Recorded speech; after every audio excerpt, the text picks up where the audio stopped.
Nowadays, we're inundated with information by and for the wealthiest 2%.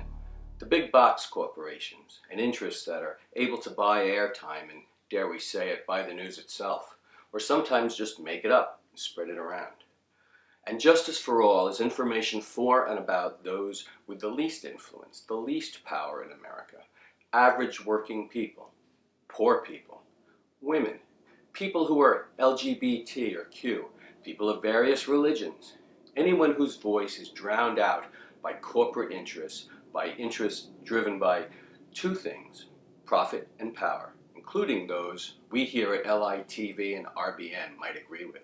Lying to the public so that the rich get richer isn't news, it's corruption. Our first show is about a topic that was arguably the deciding factor in the presidential election, an issue that's directly affected millions of Americans. Our topic today, jobs, American jobs, New York jobs, Long Island jobs. Whatever your politics, whatever your party affiliation, if any, you cannot deny that whole segments of American jobs have simply disappeared.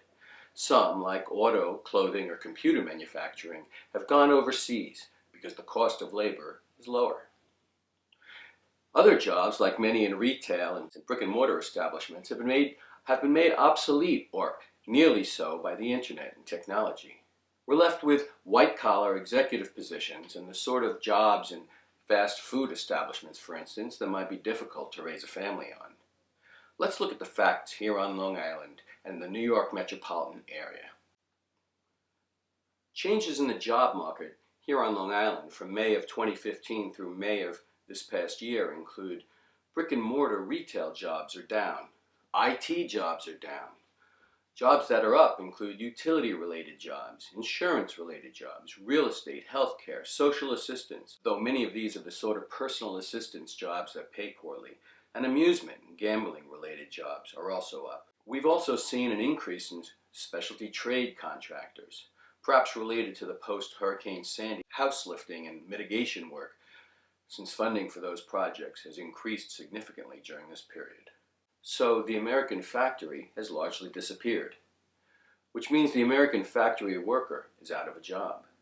We used to have dress factories, a garment center, but they're gone now, mostly to Asia. We built cars and all sorts of other things. We still build things, but more and more of the building is done by robots. We used to be an agrarian society, farming, but that's mostly gone too, and the family farms that remain are mostly swimming upstream against corporate farming, enormous faceless corporations engineered for one thing, profit. So what can you do if you aren't going to be a factory worker? Well, you could be a lawyer or a doctor, and some people are, but not most. It takes time and money and a whole lot of work before you get paid. And most people need to get paid. You could sell, as in financial products. A lot of money in that. But how many financial salespeople can there be? I know, quite a few. But still, not enough to put the American worker back to work. You could sell other things, like medical equipment. Now that would work. Well, except if you stick around long enough, they could get two people for what they pay you, and probably would. So how do you create lots of jobs? Well, essentially, by spending money. What's being talked about now are big infrastructure projects. Imagine that. Government projects, building things, roads, bridges, overpasses, supported by the government, like in the days of FDR.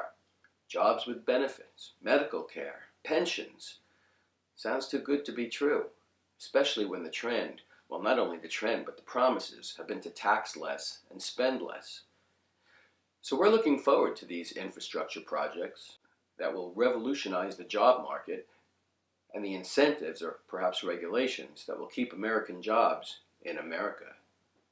That'll keep New York jobs in New York and will keep Long Island jobs in Long Island, despite the promise overseas labor holds of higher profits from lower costs. Our elected officials will somehow buck the profit motive that's at the heart of our whole economy, to create jobs for the American worker.